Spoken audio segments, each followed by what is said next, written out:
Welcome to J Lowe Artist YouTube channel. Today we'll be doing some drawing with graphite. So get out your pencils, your cotton swab, kneaded eraser, have it right handy, and let's draw together. Remember, art makes life better. Okay, so everybody's got what they need here.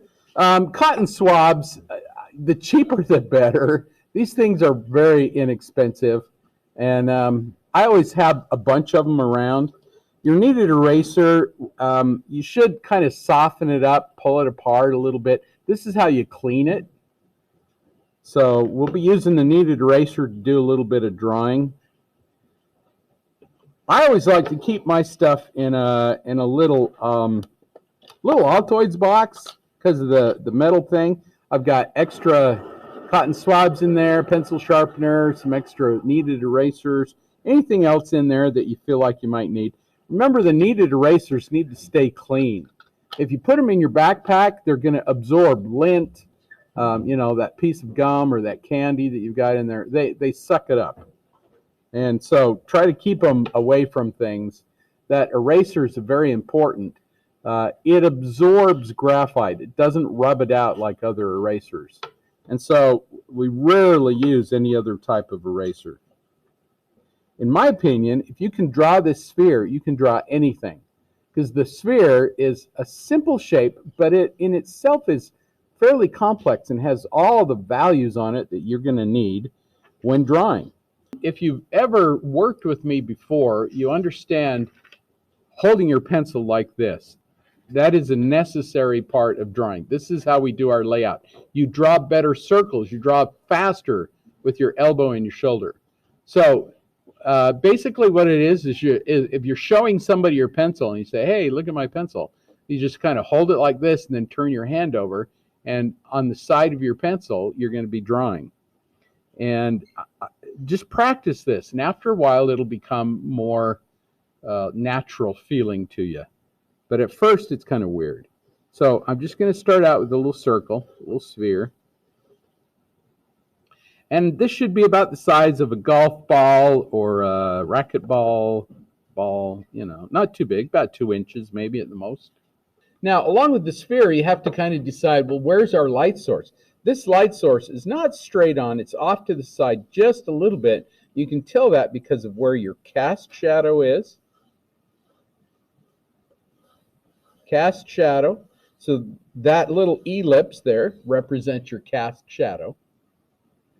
And then somewhere on that object, opposite your cast shadow, so somewhere up in here, is a highlight. Now, if you do delineate it, if you do put a little bit of a circle there and you said, okay, that's my highlight, that's my spot of white, I don't want to touch that with any graphite. The problem is when you do that, it creates kind of a hard line around it. So we're going to have to get rid of that hard line. But if you want to put it in, you're more than welcome to. So that's our highlight. And then opposite the highlight on the object, and remember, as the object turns, it's rounded, and so your cast or your core shadow has got to be rounded as well. One of the rules of value, and there's about 5 different rules that I go by, says that the shape of the shadows reveals the shape of the form. So if your form is round, your shadows have to be rounded. Now remember, I left a little bit of edge there because we've got reflected light. Light bounces off the table or wherever it is, and it kind of comes on there and you get reflected light. Sometimes I'll think I see reflected light, and so I'll enhance it. I'll put that in there because it makes your object look better. So there's your basics.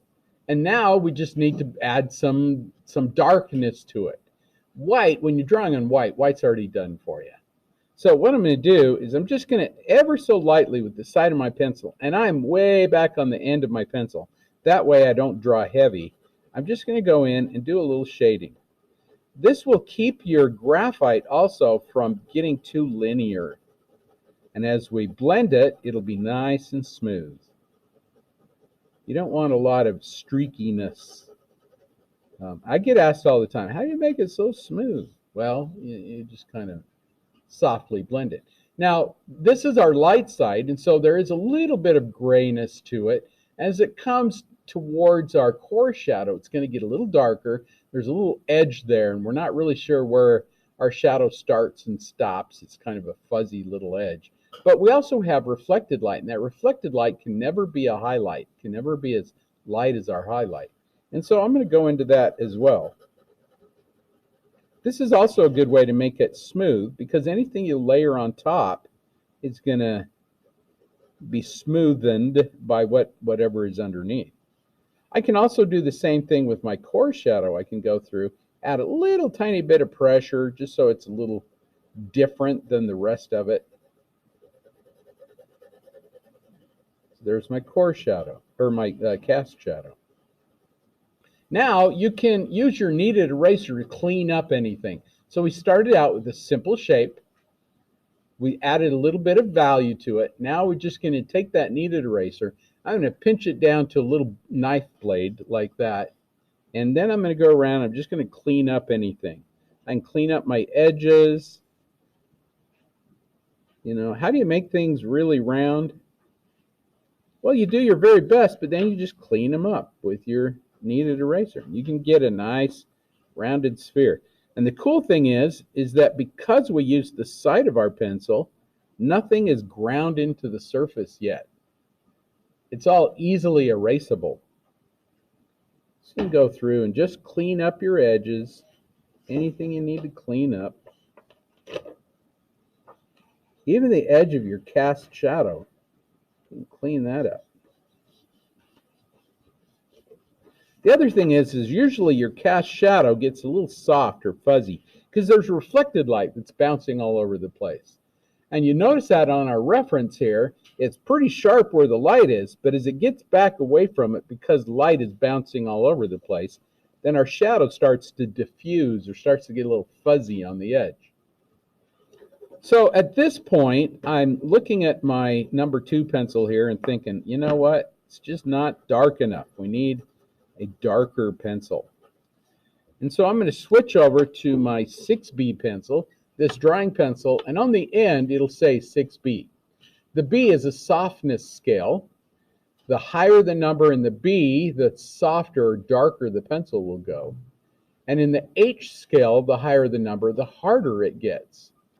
So now I'm going to just take that 6B, I'm going to add a little bit of darkness to my core shadow, that little smiley face that's on there. And I can heighten that. I can add a little bit more to it later on as well.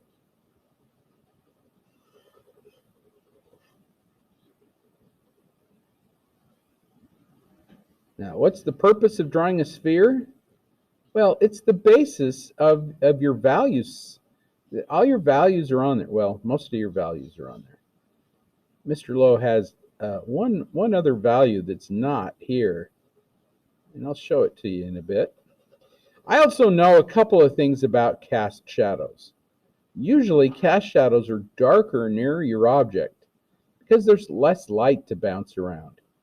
And so I'm just going to take that number 2, that 6B pencil, and I might add a little bit more pressure right there around my object to make sure it's a little darker.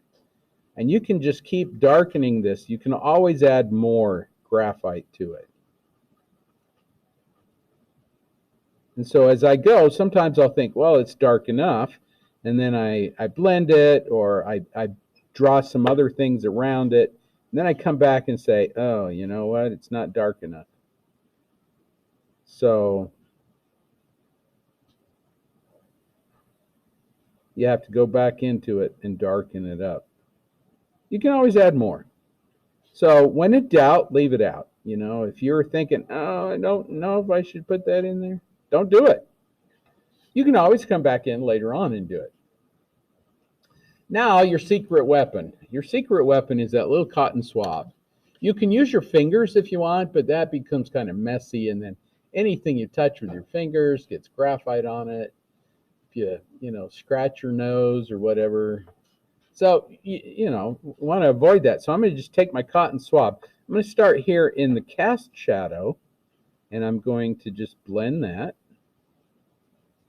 and that just smooths it out. It also takes the paper has a light grain to it, and it kind of will take your graphite, push it down inside the grain, and just smooths it out, gets rid of the little white parts in between. It also does something for you in that it puts graphite on your cotton swab. And later on, if you're thinking, oh, I wish I had a little bit of soft gray there, you can take that soft gray and you can color it, right, or shade it right on your drawing. And so that graphite becomes necessary. You want to keep that on there. It's a good thing to have. Yeah, I'm going to get rid of that. But so now I'm going to go back into my core shadow. I'm going to do a little blending there. You can blend in little circle shapes. You can blend however you want to, back and forth.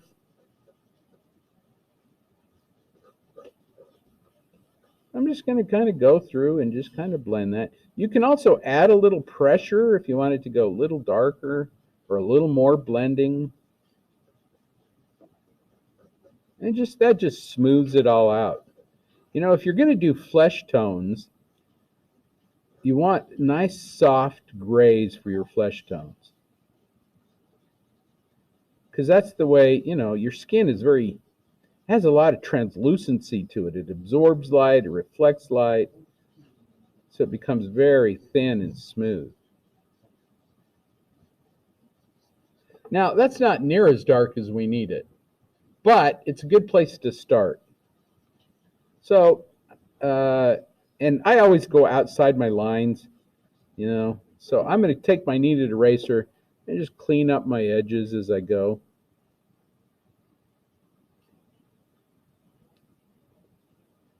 I also, if I accidentally get some graphite into my spot of light, I'm going to go in there and just pull that out. I'm also going to kind of touch those edges to soften them up. I don't like that little hard edge that's around that light. So you just touch those little edges and soften it up a little bit. So when you're ready and you really want to grind that graphite into the paper, turn your pencil up. You can now use the point if you wish. The point is very sharp and is going to create a harder edge. And so start there where you have a hard edge on the sphere as it kind of comes around, and you can put some more value right next to the sphere there, some shading, some little darkness.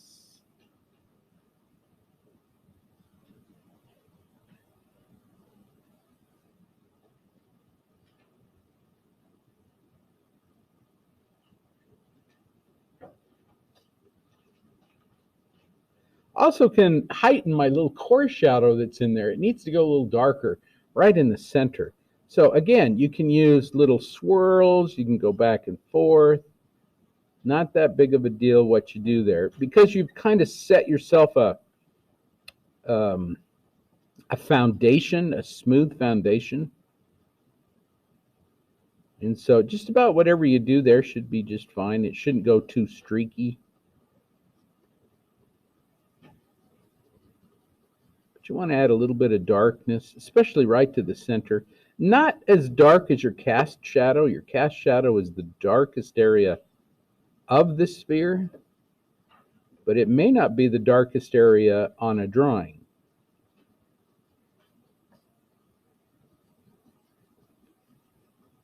So again, when you add that graphite, it's kind of grainy, and if you'd like to get rid of that graininess, do a little bit blending. That cotton swab. You don't have to press down very hard with it. You just kind of. If you put too much graphite in there and you think, oh no, I just lost my reflected light. I'm going to purposely lose some reflected light there.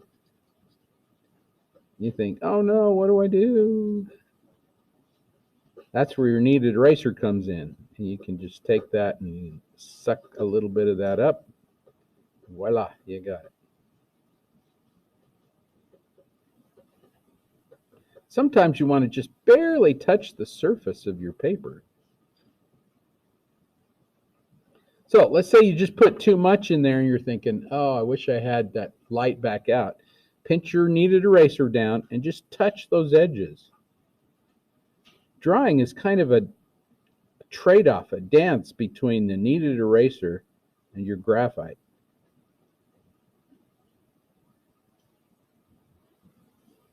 And you can do that in other areas as well. So if you put too much graphite in there, you can pull it out with your kneaded eraser.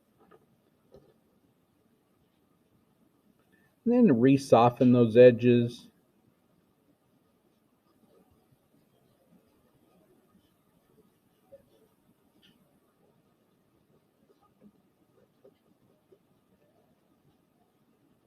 Anyway, when you're all done, you should have a fairly nice sphere. And again, you can go back into it if you think, oh, it's not as dark as it was. Sometimes you just want to leave that graphite as dark as you can get it. But it just kind of depends on what you're drawing. You're trying to match the values that you see to your drawing, so that your object has the believability of three-dimensional. Remember, this is just the illusion of three dimension.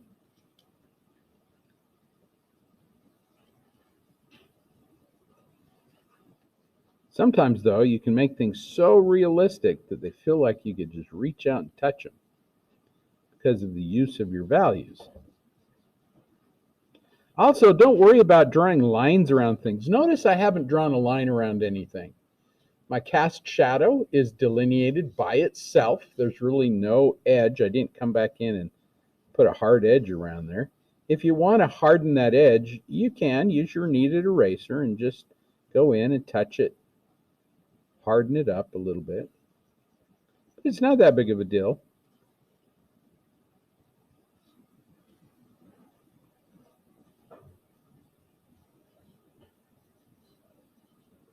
You just kind of let the edges take care of themselves.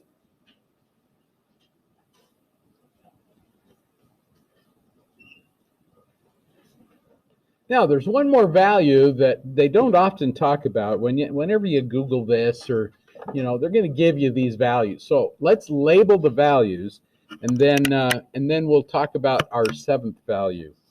I'm really big into magical numbers. One of the magical numbers in the cosmos is 7. So instead of 6 values, we're gonna make 7. So we're gonna label that one. That's a little spot of light. It's called the highlight.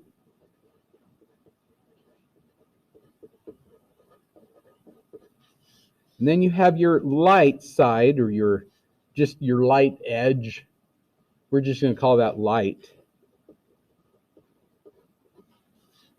And then somewhere in there you have a shadow edge. It's kind of where your light ends and your cast or your core shadow begins, and really not quite sure where that is. So it's right up in there where it starts to get a little darker. That's called the shadow edge.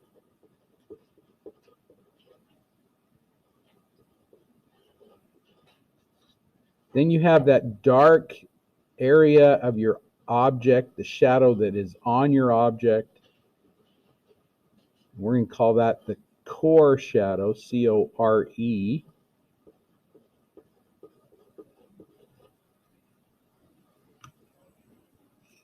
Core shadow.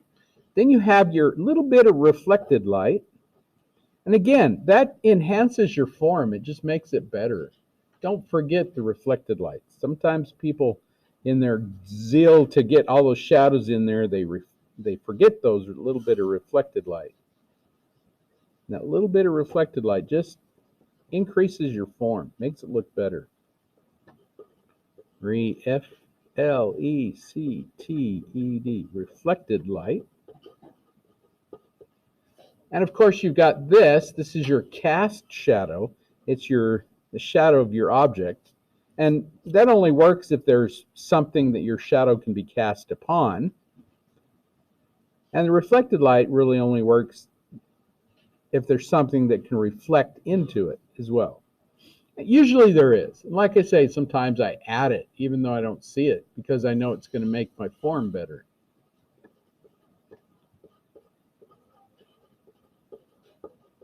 That's your cast shadow. So we have all 6 of those. We've got one more. So draw a little ellipse down towards the bottom somewhere.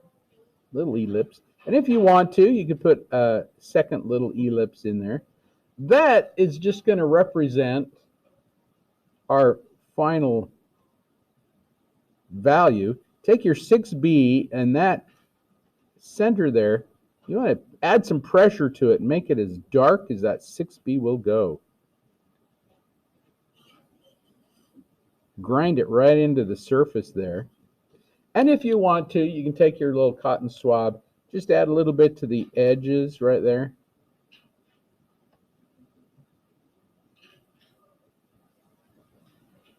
So what does that look like? Exactly. So that's what we're going to call it. This is Mr. Lowe's 7th value. And again, if you Google it, people don't talk about this, but as I draw, and I have drawn thousands and thousands of things, I find that there are areas where light does not enter. It doesn't get out. It enters, but it doesn't come back out. And you've got to have reflected light in order to see the object. And so sometimes, like when I'm drawing people, maybe the corners of the mouth or under the ear, especially if they have dark, long hair, sometimes you have holes, and they're very dark. And so I'm just going to say, well, that's our hole right there. It's as dark as our pencil will go. So now we have our 7 values: highlight, light, shadow edge, shadow core, reflected light, cast shadow, and our hole. And now we're armed with the ability to draw anything. Thanks for being willing to draw with me today and coming along with me on this little journey of art. Remember, the experience is what's important. I hope you have a lovely day. And remember, art makes life better.